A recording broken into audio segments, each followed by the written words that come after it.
A very good evening. You're watching Prime Time News on TV1 live and direct from our Newsfirst studios in Colombo. Bringing you the news, I'm Jadabdin. And I'm Rochelle Thamodara. Let's start off with a look at your headlines for tonight. President returns to the island upon completing official visit to Japan. Namal's analysis on Tajuddin murder probe. යම් කිසි කෙනෙක් තමන්ගේ ස්වාමි පුරුෂයා ඉනට අත තියන් ඉන්නවා කියලා හඳුනාගත්තා නම් පොලිසිය මාධ්‍ය ප්‍රකාශකවරයා කියන විදිහටම ඒ අයගේ ස්වාමි පුරුෂයාට අය පහුගිය දිනවල කොහෙද ජීවත් වුනේ කාත් එක්කද හිටියේ. Search underway in the Veheragala reservoir for hidden firearms. Punishment and cruelty are distinctive actions. Prime Minister's message on World Children's Day. Funding for the US government shut off after Republicans and Democrats failed to pass spending bill. First shutdown after 6 years. And on to those stories in detail. In your top story this evening, President Anurukumara Dissanayake returned to the island this morning, concluding his official 3-day visit to Japan. Following an invitation from Japan, President Anurukumara Dissanayake visited the country on the 27th via Kansai International Airport in Osaka. The president first participated in the Expo 2025 exhibition and met with Sri Lankans residing in Japan on the 28th in Tokyo. The official state welcome ceremony for the president was held on the 29th. After the ceremony at the Japanese Prime Minister's office premises, bilateral discussions were held with Prime Minister Shigeru Ishiba.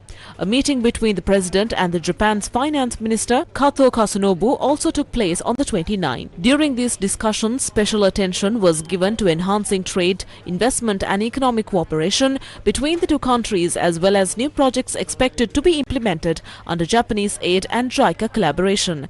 The president also held talks with Japan's Defense Minister D.M. Nakatani and participated in a meeting with leading Japanese entrepreneurs chaired by Ishiguro Norihiko, chairman and CEO of Japan's Foreign Trade Organization. Among those who met with the president were Nippon Foundation's founding chairman Yohei Sasakawa and JICA chairman Tanaka Akihiko. A meeting between the president and Japan's Emperor Naruhito took place yesterday afternoon. This meeting was held in Tokyo. Finally, concluding the visit, President Anurukumara Dissanayake returned to Sri Lanka this morning, accompanied by Foreign Minister Vijitha Herath and senior officials from the Ministry of Foreign Affairs.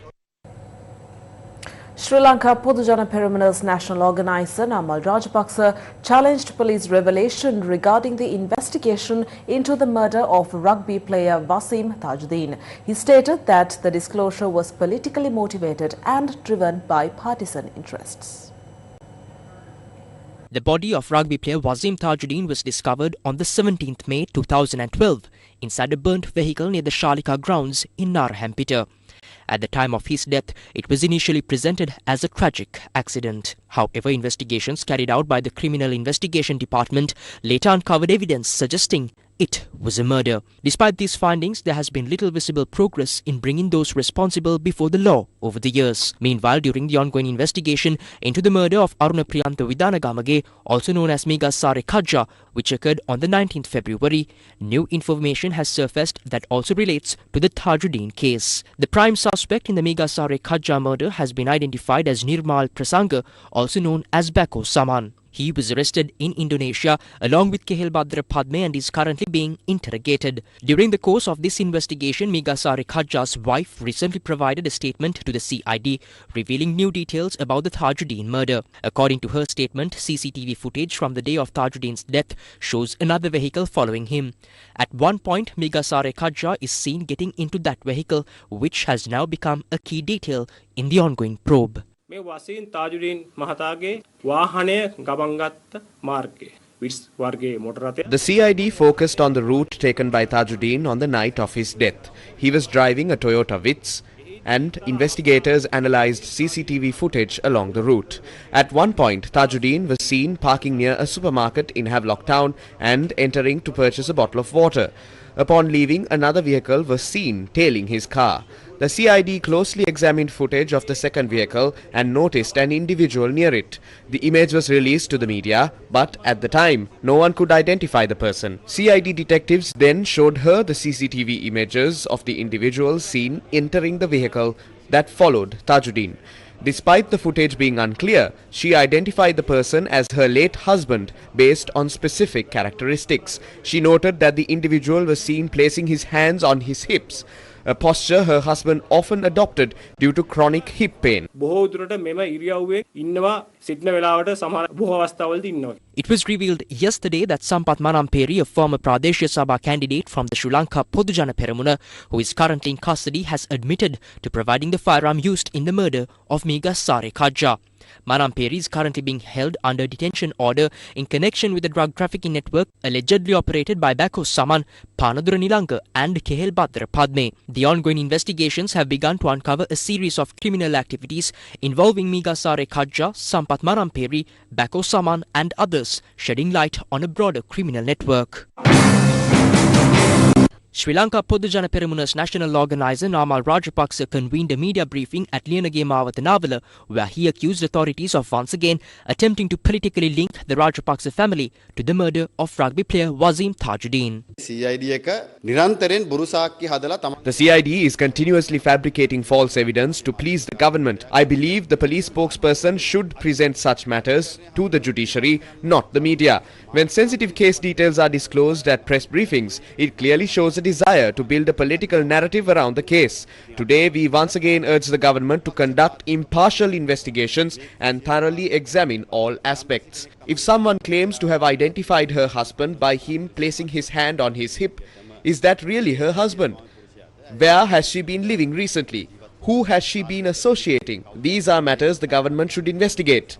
Likewise, we urge that the Tajuddin case not be used to build political platforms. If he was subjected to any injustice, then a fair and unbiased investigation must be carried out. In a Facebook post published on the first Wednesday, the son of Aruna Priyantha Vidanagamagi, also known as Miga Sare Kajja, challenged the recent statement by his mother regarding the murder of rugby player Wasim Tajuddin. Excerpt. Why hasn't the police shown the CCTV footage to Aruna Priyantha's siblings and asked them to confirm whether the person seen is indeed their brother? Why is the statement being taken only from a woman who left her husband and children to be with another man? Back in 2012, Aruna Priyantha was employed along Route 176 in Nukegoda, a fact known to his close associates. So, why haven't his siblings been questioned for evidence? The identification of Aruna Priyantha in the CCTV footage is based solely on physical features. Claiming it is him just because someone placed a hand on his hip is laughable. Furthermore, there is suspicion among his siblings that the murder of Aruna Priyantha and his two children may be linked to his estranged wife and her alleged lover, Sampath Ramanayaka. Evidence suggests that Ramanayaka is a key associate of Bako Saman, who was arrested in Indonesia. End of excerpt. 17th May 2012. The burnt body of rugby player Wasim Tajuddin is discovered. Initial police reports present the death as a result of a car accident. Judicial Medical Officer Dr. Ananda Samarasekara states that Tajuddin had alcohol in his blood and died due to carbon monoxide inhalation. 27th July 2015. CID informs court that Tajuddin's death was not due to a car accident. 10th August 2015. Tajuddin's body is exhumed for further investigation. A second report reveals signs of assault injuries. 25th February 2016. CID concludes Tajuddin's death was a planned murder, not an accident. Court orders the arrest of suspects. 20th April 2016. Former Narahampita Police Crimes OIC is arrested for allegedly concealing evidence. 23rd May 2016, former senior DIG Anurasena Nayaka is arrested for allegedly suppressing evidence. 20th September 2016, Tajuddin's remains sent to Saitam in Malabe for further forensic analysis. 2nd October 2017, Dr. Ananda Samarasekara is arrested and later released on bail. 20th September 2018, CID informs court that a Defender Jeep bearing license plate WPKA0642 belonging to the Cirilia Savia Foundation was used in Tajuddin's abduction. 18th August 2019, Attorney General's Department instructs the acting IGP to halt all investigations related to the Tajuddin case. 13 years later, both Dr. Ananda Samarasekara and Anurasena Naika have passed away. Evidence points to abduction, torture and murder. The question remains, who killed Wasim Tajuddin? Who had the motive to commit this crime? Why is this happening? Is it because he was a rugby player? What crime did that child commit to deserve this cruelty? Was it playing the sport he loved? I still can't understand. They tortured him from every angle before killing him. Even today, we cannot come to terms with it. His mother is still suffering from immense psychological trauma. No government has ever given us justice for this. To this day, we have not seen justice for Wasim's death. Why that is, remains a mystery. But we see it with our own eyes. Those whose names were mentioned in connection with this case are being punished by nature itself. No one can stop that. 13 years later, if this government too fails to act, we have no hope left. But we still believe that justice must be served and the perpetrators must be punished. මේ රජයවත් මේක කරේ නැත්තම් අපිට ඉතින් ආයි කිසිම බලාපොරොත්තුවක් නැහැ මේක කරයි කියලා. Police have recovered a haul of empty magazines from the Vehragala reservoir. Police said that 214 empty T-56 magazines, 64 magazines of various types and a device used for anti-aircraft weapons were recovered from the reservoir. The search operation, which began last afternoon with the assistance of divers, was initiated following information provided by an army intelligence officer. Police have launched an investigation to identify the individual responsible for dumping the magazines. The police media division in a statement said that the facts will be presented to the Vallavaya Magistrates Court. Police opened fire on a van that failed to comply with orders in the Udamita area of Nittambur. Around 1:15 a.m., a team of officers from the Gampaha Division's Armed Motorcycle Unit operating under the Nittambur Police Division were on duty at a roadblock near the Udamita junction on the Nittambur-Katunaika road. At the time, a suspicious van travelling from Veyangoda toward Nittambur was signalled to stop by police officers. However, according to police, the van ignored the signal and continued driving. Officers pursued the van and attempted to stop it on 3 separate occasions. The vehicle was later seen heading toward Vatupitivala through Nittambur town. Police then fired 3 shots targeting the front, right and rear right tyres of the van.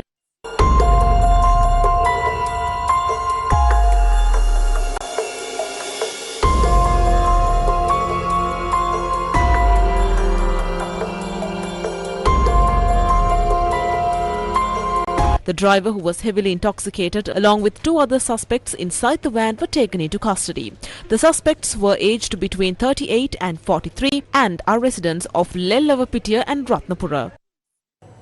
Minister of Transport, Highways, Sports and Civil Aviation, Bimal Ratnaike, was questioned by journalists in Anuradhapura today regarding the enforcement of law against corrupt figures. This was his response. We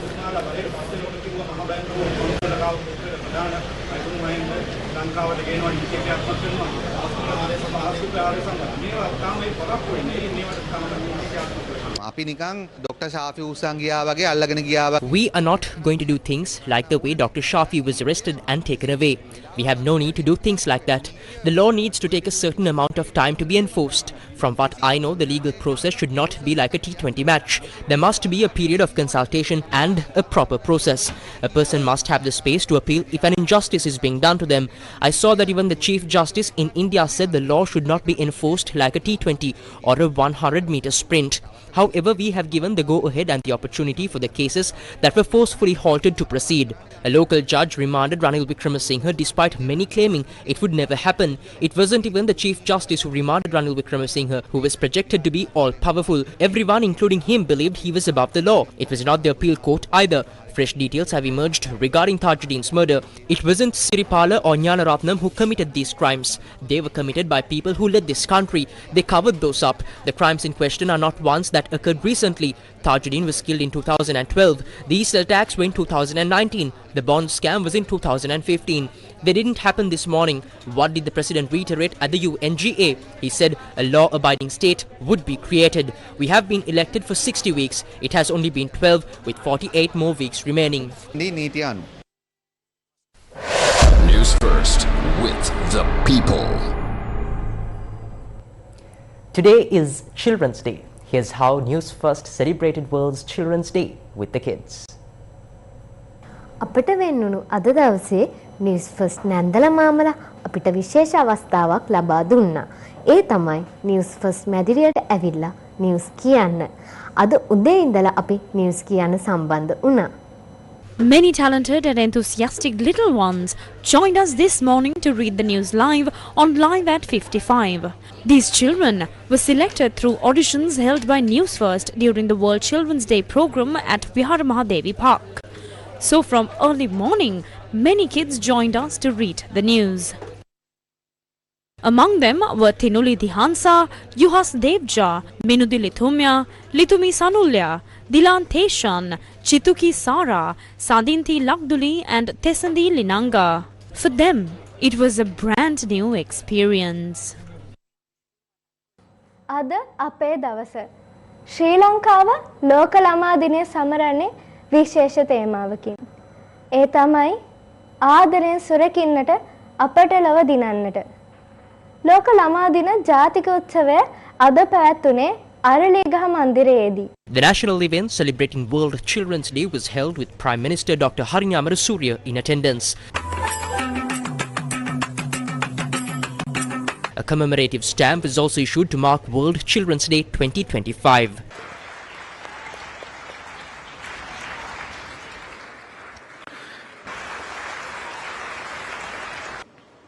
රජයක් හැටියට අපිට විශේෂ වගකීම් ගණනාවක් තියෙනවා. As a government, we have significant responsibilities and we remain committed to fulfilling them.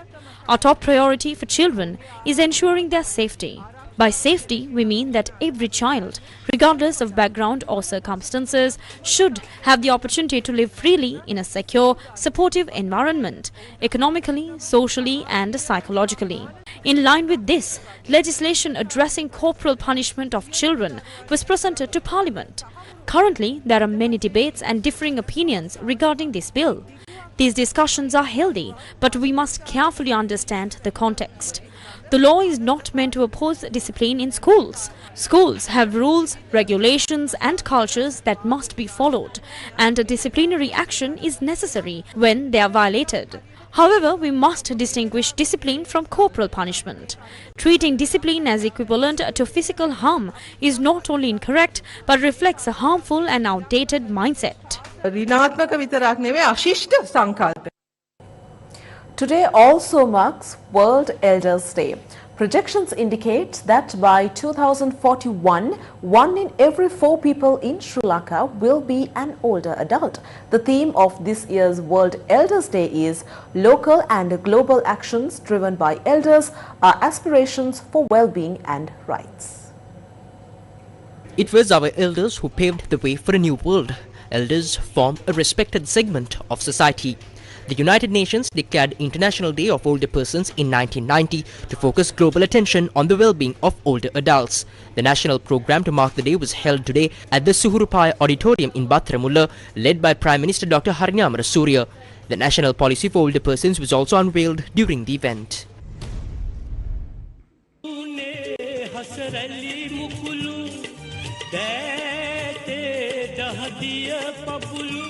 අපේ වැඩිහිටියන් කියන්නේ උදාසීන ප්‍රතිලාභීන් පිරිසක් නෙවෙයි. Our elders are not a group of passive beneficiaries. I see them as pioneers of the nation.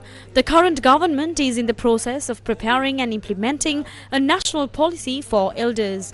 Through this, and with the support of all, a society that is friendly to elders will be built, addressing their diverse needs, ensuring health and active engagement, and strengthening intergenerational cooperation. පුළුල් පදනමක් සකස් කරනවා.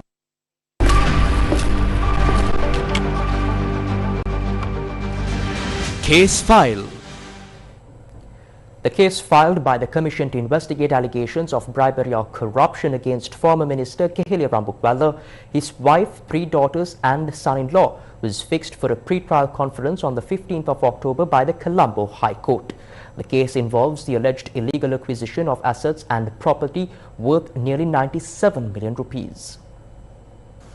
The case against former Minister Keheliya Rambukwella and others was called before Colombo High Court Judge Mohammed Mihal today, with the accused, including Keheliya Rambukwella, present in court. President's counsel Kalinga Indatissa, appearing for Rambukwella, informed the court that 12 documents requested by the defence have not yet been provided by the Bribery Commission.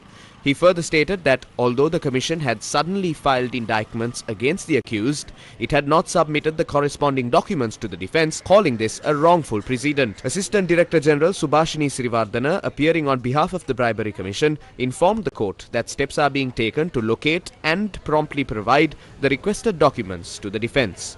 The judge instructed the Assistant Director General to expedite the provision of the documents to the defence and ordered the case to be called on the 15th of October for the pre-trial conference. Case file. Revised indictments were served at the Colombo High Court today against former Minister of Petroleum Anura Priyadarshana Yapa, his wife and 4 others. The indictments were served on charges of criminal misappropriation of state funds concerning the illegal expenditure of over 6.1 million rupees belonging to the Ceylon Petroleum Corporation in December 2014, claiming it was for flood relief. The revised indictments filed by the Attorney General were handed over in the presence of Colombo High Court Judge Udesh Ranatunga. The prosecution also informed the court that an individual named Anura Seniviratna, who allegedly served as the former minister's coordinating secretary, has been named as an accused. The judge ordered for the case to be recalled on the 29th of October for the accused to be served the indictments. A group of respondents, including the Minister of Environment, informed the Supreme Court today that a Gazette notification is expected to be issued charging a fee for polythene items such as polythene bags from the 1st of November, curtailing the issuance of polythene bags for free. This was informed when a fundamental rights petition filed by the Centre for Environmental Justice requesting an order to formulate a program to minimize the use of polythene due to the environmental damage it causes was taken up for consideration. A motion relating to the case presented by the Centre for Environmental Justice was heard today before a 3-judge bench of the Supreme Court comprising Chief Justice Preeti Padma Surasena, Kumudune Wickramasinghe and Sampath Abekon. Responsible parties in this case, including the Environment Minister, the Consumer Affairs Authority, the Central Environmental Authority, the Secretary to the Ministry of Environment and all other stakeholders, together with the Attorney General, reached a certain agreement in court. They have been instructed to take all necessary measures, including issuing the relevant Gazette notifications and circulars. Following this, a decision was reached today to ensure that by the 1st of November, a fee will be charged for shopping bags, or alternatively, the provision of free polythene bags will be prohibited. Gazette නිවේදනය රජය විසින් නිකුත් කරන ලබන බවට. Newsfirst, main sponsor. A trusted place for your fixed deposits. Valuable FD, 10.25% for 15 months, 11% for 24 months. Valuable FD, the symbol of stability. In a bid to promote the use of domestic currency for cross-border settlements, the Reserve Bank announced a slew of measures, including allowing banks to lend in Indian rupees to non-residents from Bhutan and Nepal and Sri Lanka for bilateral trade. In a significant move to expand the Indian rupee's international footprint, the Reserve Bank of India has unveiled measures to facilitate cross-border trade using the domestic currency. Under the new guidelines, banks will now be allowed to extend loans in Indian rupees to businesses in neighbouring countries, including Bhutan, Nepal and Sri Lanka for bilateral trade. Experts say this initiative could reduce dependence on the US dollar for regional trade, lower transaction costs and strengthen India's economic influence in South Asia. The Central Bank of Sri Lanka said that CCPI-based headline inflation accelerated towards the target in September 2025. Sri Lanka's headline inflation measured by the Colombo Consumer Price Index rose to 1.5% year-on-year in September 2025, up from 1.2% in August. The CCPI index value stood at 193.7 in September, reflecting a 0.2% month-on-month increase. The uptick was driven mainly by food prices, which contributed 0.10 percentage points, while non-food items added 0.07 percentage points. Food inflation accelerated to 2.9% in September from 2.0% 0.6% in August, while non-food inflation eased slightly to 0.7% from 0.8%. Meanwhile, core inflation, which excludes volatile items, remained steady at 2.0%. The CBSL noted that the quarterly average inflation for Q3 2025 aligns with its projections and reiterated that inflation is expected to gradually accelerate toward the 5% target under the Monetary Policy Framework Agreement by mid-2026, supported by appropriate policy measures. The Sri Lanka chapter of the South Asian Women in Media celebrated the contributions by women in the country's media landscape to mark the organization's 16th anniversary. The Sri Lanka chapter of South Asian Women in Media celebrates 16 years of empowering South Asian women. To mark the special occasion, SAWM Sri Lanka held a special event to recognize the contributions of women in the country's media landscape, themed The Vital Role of Women in Sri Lankan Media and Persistent Gender Gaps in Conflict, Crises and Political Reporting. The keynote speech of the event was delivered by human rights lawyer, activist and former commissioner of the Human Rights Commission of Sri Lanka, Ambika Satgunanathan. To understand the barriers to women fully enjoying their rights, we must adopt an intersectional approach that will help us understand how the different elements of a woman's identity, that is gender, ethnicity, religion, class, etc., can compound the inequalities and marginalization they face. This enables us to see clearly how certain elements of a person's identity give power, while another element of the person's identity might rob the persons of the power to enjoy rights and to engage in public processes. So therefore, while your class might give you protection and privilege, your ethnicity might actually create insecurity for you. Women therefore experience multi-layered forms of oppression. But the way we view discrimination and violence is as phenomenon, like it suddenly happens, but it does not. It is part of a continuum. In addition, the anniversary celebrations included flash talks which highlighted the achievements of exceptional women leaders across various fields including activism, advocacy, creativity, leadership, innovation, storytelling, empowerment and community building. That context you have to understand. It's not only is it really bad or just like misogynistic, but it's also referring to caste. The National Water Supply and Drainage Board has partnered with the Royal Melbourne Institute of Technology University or RMIT to provide advanced training for its employees. The Royal Melbourne Institute of Technology University and the National Water Supply and Drainage Board of Sri Lanka have signed an agreement to train the National Water Supply and Drainage Board employees through a Masters by Research program conducted by RMIT. One of the most persistent challenges we face in Sri Lanka is the gap between the academia and the industry. So we believe that the postgraduate programs initiated by RMIT mark not just academic initiative, but a transformative steps toward bridging this divide, empowering our professionals with the advanced skill, innovative thinking, and applied knowledge need to thrive the modern world. RMIT has been delivering PhD training for Sri Lankan students over the past 5 years in collaboration with 4 local universities. This new partnership marks the first time a Sri Lankan government organization has formally engaged with RMIT to enhance staff capacity through advanced research training.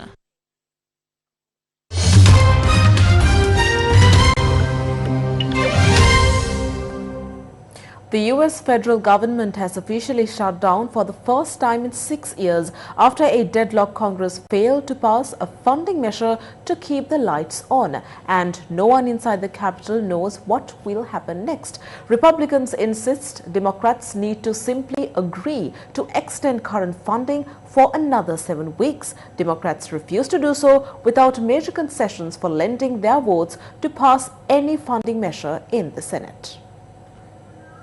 Both Republican and Democratic proposals that would have funded the government passed Tuesday failed in the Senate during the 11th hour, effectively shutting down the government at 12:01 a.m. on Wednesday. The federal government ran out of money after a Democratic-backed spending bill that would have extended healthcare subsidies under the Affordable Care Act and reversed cuts to Medicaid failed, as well as the GOP-backed stopgap funding measure that would have funded the government for 7 weeks also failed. Following the two failed votes on Tuesday, White House Office of Management and Budget Director Russell Vought told federal agencies they should now execute their plans for an orderly shutdown. Senate Minority Leader Chuck Schumer urged Republicans to come to the negotiating table after the upper chamber failed to pass a measure to avert a government shutdown. The Senate is expected to vote again on Wednesday, likely on the same two measures that failed Tuesday. President Donald Trump and a bipartisan group of congressional leaders met at the White House on Monday to attempt to avoid the looming shutdown. Congressional Democrats are refusing to give Republicans the votes they need to pass a short-term funding agreement, demanding overhauls to Medicaid cuts and extensions to healthcare tax credits that Republicans don't want to touch. There have been, since the 1977 fiscal year, 20 funding gaps, some for as short as a day, marking Wednesday's shutdown the 21st. The last shutdown began in December 2018 during Trump's first term and was the longest shutdown in history, 35 days.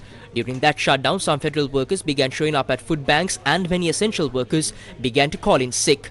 By the time the government reopened in January 2019, about $3 billion in U.S. economic activity evaporated, never to be recovered. During the shutdown, as many as 4 million federal employees, including some service members, could go without a paycheck. Hundreds of thousands, including airport security officers, air traffic controllers and certain members of the military, will be deemed essential workers and told to come to work anyway. US President Donald Trump has said he wants to use American cities as training grounds for the military. In an unusual address to hundreds of military leaders assembled from across the world, Trump described civil disturbances as the enemy from within. Hundreds of US generals and admirals were summoned from around the world last week for Tuesday's unusual meeting with Defense Secretary Pete Hegseth at the Marine Corps Museum in Quantico, Virginia, without initially being told why. I've never walked into a room so silent before. This is very... Oh, don't laugh, you're not allowed to do that. You know what, just have a good time. And if you want to applaud, you applaud. And if you want to do anything you want, you can do anything you want. And if you don't like what I'm saying, you can leave the room. Of course, there goes your rank, there goes your future. But you just feel nice and loose, okay? Because we're all on the same team. And I was told that, sir, you won't hear a murmur in the room. I said, we got to loosen these guys up a little bit. We had the greatest economy in history. And I built the military. Those are the two things I say more than anything else. The president raised his controversial use of the military for law enforcement, telling military leaders that an executive order he signed in August would help the military, quote, quell civil disturbances and handle the enemy within, end quote. At least 69 people have been killed and dozens injured after a powerful 6.9 magnitude earthquake struck the central Philippines late yesterday.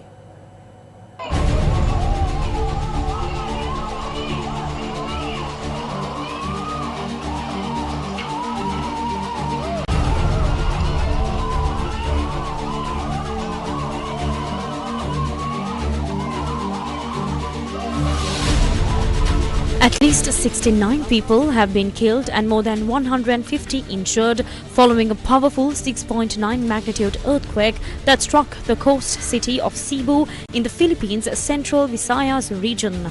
A state of calamity was declared in the province of Cebu early today after thousands spent the night on the streets amid repeated aftershocks. The earthquake that rocked the nation before 10 p.m. yesterday, Philippines time, led to power outages along with the collapse of a few buildings and infrastructure, including bridges. This marks as one of the country's most devastating disasters this year.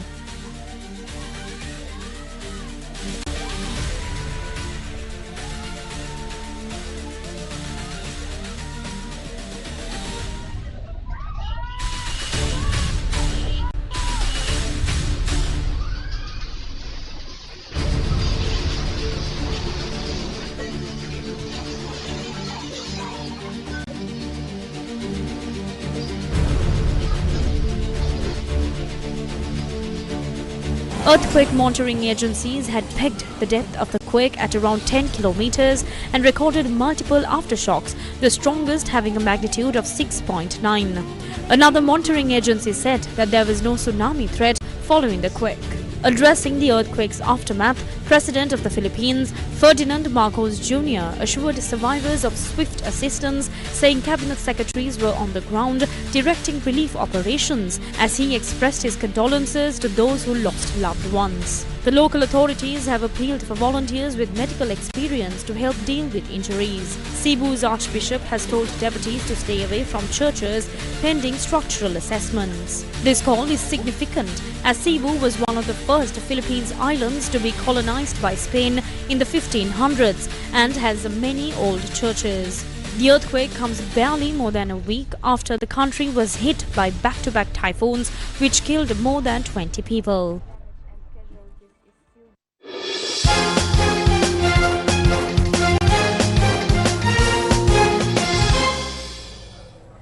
The second match of the ICC Women's World Cup 2025 between Australia and New Zealand is currently underway in Indo.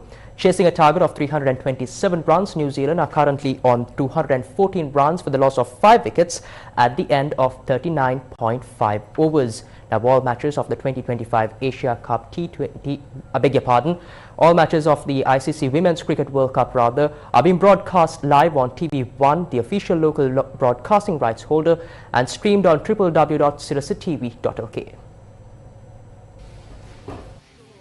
Australia won the toss and elected to bat first. Opening the innings for the Aussies were Alyssa Healy and Phoebe Litchfield, who stitched up an important partnership of 40 runs. Alyssa Healy was dismissed off Brie Illing for 19 runs off 17 deliveries. Phoebe Litchfield missed out on her half-century by 5 runs after being dismissed for 45 off 31 deliveries. Australia lost their first 3 wickets for 108 runs. Talia McGrath and Ashley Gardner then stitched up an important partnership of 64 runs, with Talia McGrath scoring 26 runs off 34 deliveries. Ashley Gardner anchored the innings for the Australians, recording her second century, scoring 115 runs off 83 deliveries. Australia were bowled out for 326 runs at the end of 49.3 overs. Sri Lanka and India will co-host the first ever Women's T20 Cricket World Cup for the blind, scheduled from the 11th of November to the 23rd of November 2025.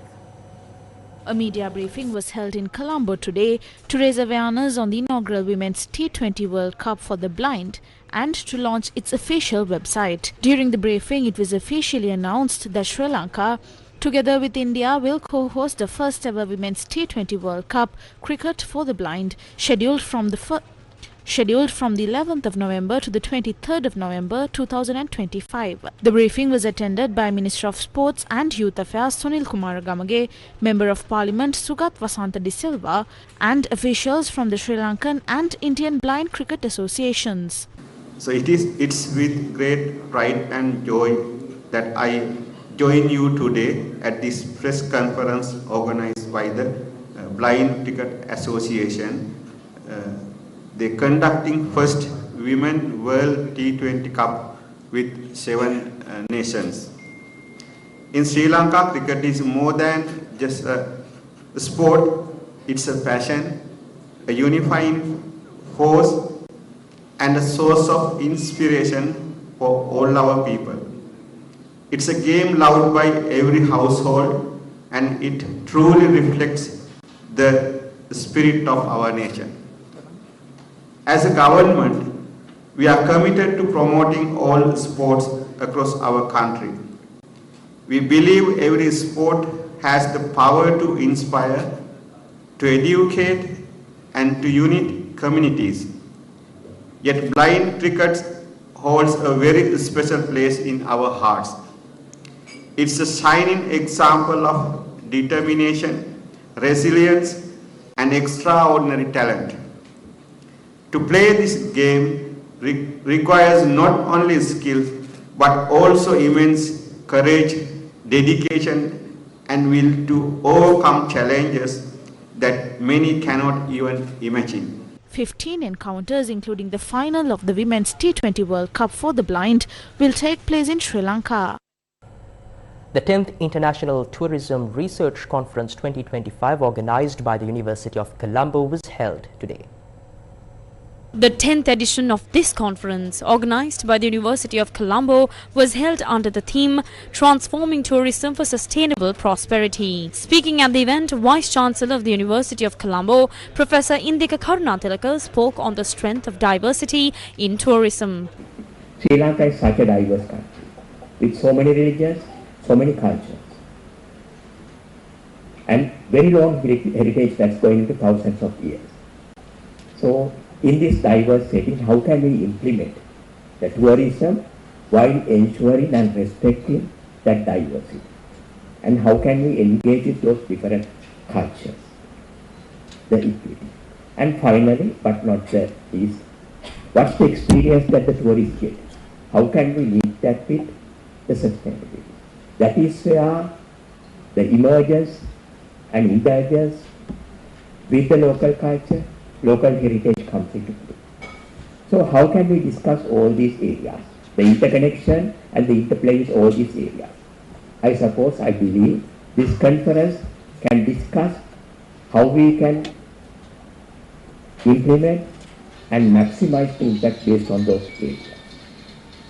I'm sure this conference will lead to very fruitful deliberations, not only ending up with the presentation, but going beyond. Chairman of Sri Lanka Tourism Development Authority, Buddhika Hewawasam, spoke on multidisciplinary research in the tourism industry. We need to do kind of multidisciplinary research in the tourism, and we need to be focused, we need to be strategized our particular aims of tourism development. Then we see the particular marketing as well as strategic marketing efforts of tourism. We know that the AI, artificial intelligence, has a kind of bigger role to play within next few years of tourism. So that role is need to be backed by the particular research, how we have been developing content, whether we have been including Reddit and other kind of things into the particular platforms, whether we've been able to get the graduates into this pathway, and getting new marketing solutions into the platform. So those kind of things are very important. And then there are issues of sustainability. We know, like say in Sri Lanka's tourism is biased towards the west in some time back. But now we know the particular transformation of the tourist source markets. We know that India become one of the biggest source markets of ours, and including the other Asia Pacific countries. Even after the post-COVID, we see interregional travel is less important than intra-regional travel. So that actually needs a lot of more research to understand these tourism psyches, profiles and things of that sort. So that cannot be done just by the particular industry people who are in one particular discipline, but it has to be done by the academia. So these research are actually more focused and more towards the particular industry's development, because we are expecting an inclusive tourism economy, and that inclusive tourism economy we need a lot of other elements of the particular other parts to be integrated in it. And one bigger integration has to be done through academia. The third India-Sri Lanka Tourism Conclave, organised by the Consulate General of India in Hambantota, took place yesterday with the participation of Consul General of India in Hambantota, Harvinder Singh. India and Sri Lanka have a very strong relationship. India has always come to Sri Lanka as the first responder, whether it is any natural calamity, these are times of pandemic or of economic crisis. Our relationship has become all the more special in the past 10 years as India has made Sri Lanka a central pillar of its neighborhood first policy. A large number of foreign tourists are coming to Sri Lanka. Out of the total tourists that came to Sri Lanka last year, out of the total of 2.4 million, about 25 to 30% were from India. Similarly, from Sri Lanka also a large number of tourists go to India. Although population of Sri Lanka is small, but still it is among the top 10 countries of foreign tourist arrivals in India. While people from India come to Sri Lanka primarily for tourism as well as for trade and commerce, Sri Lankans go to India for religious tourism, for medical treatments, as well as for business and trade. The last 2-3 years can be considered as watershed years between our two countries, as I personally see Indian tourism increasing exponentially. I am here for 2 years now, and in the last 2 years, 4 or 5 families, my close families, my friends, they have visited Sri Lanka. When they came to Sri Lanka, they had a different idea. But after staying here for 1 week, they want to visit Sri Lanka again and again. Tourism delegates, business chambers, industry associations and private sector representatives attended the event. Today on beautiful Sri Lanka, we are ready to share the story of a historic site that showcases the glory of Sri Lanka's ancient history to the world. Rajagala, also known as Rasagala or Rajagala Thanna, is a treasured landmark in Sri Lanka's historical narrative, nestled within the Uhana Divisional Secretariat Division of the Ampara district. The architectural brilliance of Rajagala instantly captivates visitors from ancient stupas and monarch ends. Beautiful Sri Lanka. And that's a wrap of your news for tonight. Thank you for watching. Good night.